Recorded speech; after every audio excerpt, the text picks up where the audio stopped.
Revenge films. That was back when I used to work at the karaoke bar on the night shift. On that day, because it was the day before the national holiday, we were busy with many customers. Welcome! As I welcomed the customers as usual, right after around midnight, there came in a young man in his teens, Chad. He had dyed blonde hair and piercings all over his face. Well, I was used to this because there were many customers like this at a karaoke bar. 4 people. You're open, right? You're only 1 person right now, I assume? If 3 people are coming later, that should be fine. That's what I mean. Let me in, quickly. While getting irritated at this man's terrible attitude, I led him to a room under the free time all-you-can-drink night pack. After a few minutes, Chad's friends came in. It was obvious they were his friends. A young man with red hair and piercings, Mark, and 2 young women entered the store. Mark said, "I'll go in because I heard A's already here." When he tried to do us, I had to stop him right away. "I'm sorry, but may I confirm the ages of the 2 customers behind you?" At the karaoke bar that I work at, under the prefectural ordinance, we didn't allow people under the age of 18 to enter the store after 11 p.m.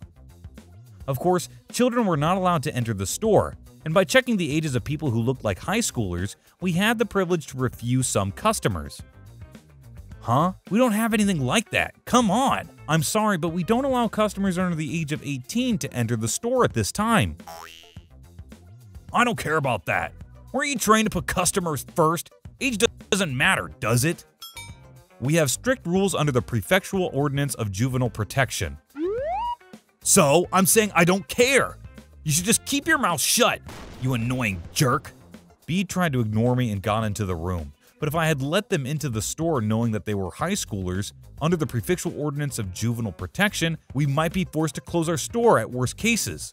Thus, there was no way I could ignore this. While we were having an argument, A came out of the room out of impatience waiting for his friends. What are you doing? We're telling you they're over 18, so there's no problem. Then can you tell me the 2 ladies' date of birth? Even if you can say someone's birthday and month, it isn't easy to say someone's year of birth. As expected, the young ladies whispered to each other and said their birth dates. Year blank in blank. Ah, as I thought. People like this panic on the spot when asked suddenly and can't calculate the year that would make them over 18. Then that means you're 17? Oh. A started yelling, realizing they were exposed. Quit talking, you jerk! I'ma beat you up if you keep this up. Ugh! A started kicking the things around him and messed up the place. Then B, who saw the turn of events, "Isn't he annoying? Let's beat him up," is what he said. The girls behind them said stop. But the 2 dumbasses started feeling good about themselves, and their actions escalated. "You'd regret it if you stop us." Saying that, Mark slammed my glasses onto the floor and broke them. I just bought those new design fit glasses recently, and they were an expensive pair with multifaceted functions. I couldn't hold in my anger anymore. "Hey, why are you guys here?" When I asked them that in an angry voice, the 2 dumbasses suddenly started getting nervous. I was trying to be nice to them at first because they were a customer, but in reality, I was a 190cm giant with scary eyes. Nothing to brag about though. Even though I'm just innocently looking at something, people think I'm glaring.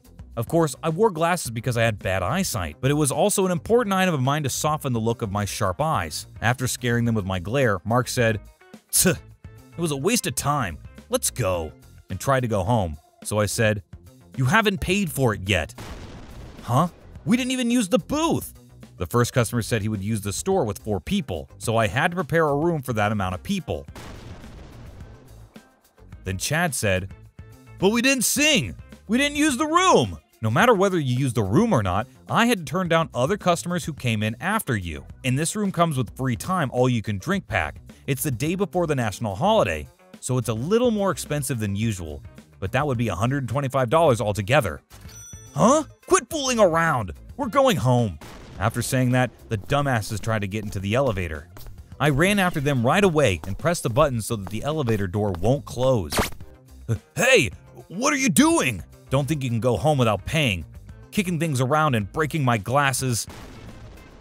Saying that, I called the police with my phone. The dumbasses got off the elevator and tried to go down using the stairs. But unfortunately, they couldn't get to the staircase without getting past me. Of course, I had no intention in letting them go. Luckily, the police department was close by. Thus, they would get here in just a few minutes after the call. It seemed like these dumbasses knew that too. Fine, we'll pay for it, so let us go! And started to get their wallets out. But after all that terrible attitude plus the fact that they broke my glasses, there was no way I would let them go. That's too late. Just wait a little bit more until the police come, okay? I gave a slight grin. After a while, the police came and I explained what happened. The dumbasses paid for the room and were taken away in the police car. I started cleaning the mess on the floor. After that, when the dumbasses were investigated at the police office, they found out that they had been drinking as well as drunk driving. I found footage from our shop surveillance camera of Chad driving the car, so I handed it to the police. They must have paid a large fine since they were drunk driving.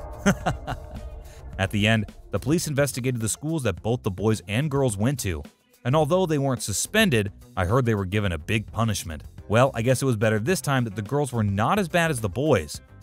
If the girls had a big attitude too, it would have been way more tiring. The girls this time tried to stop the two boys, but girls with big attitudes would probably make matters worse, and would have made a bigger problem.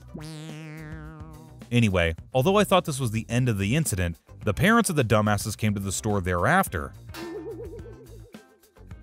The mother stormed in with a threatening attitude. Because of you, my child was arrested. He was expelled from university. Do something! She was very upset. The dumbass brought in an underage girl while drinking, caused a commotion in the store, and even broke my glasses. What is she saying? So a dumbass's mother is of course a dumbass herself. If you want, I can sue them for damage of property. You know. My friend is a lawyer actually. I have 100% confidence that I will win. But what would you like to do?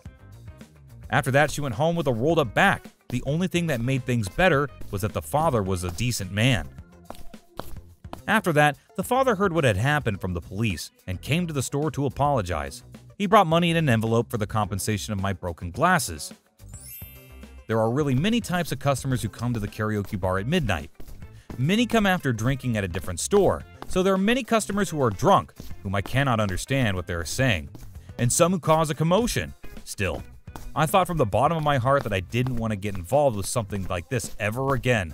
Really, what a troublesome incident that was. How was today's video? If you enjoyed it, please subscribe, like, and leave a comment. Stay tuned for more.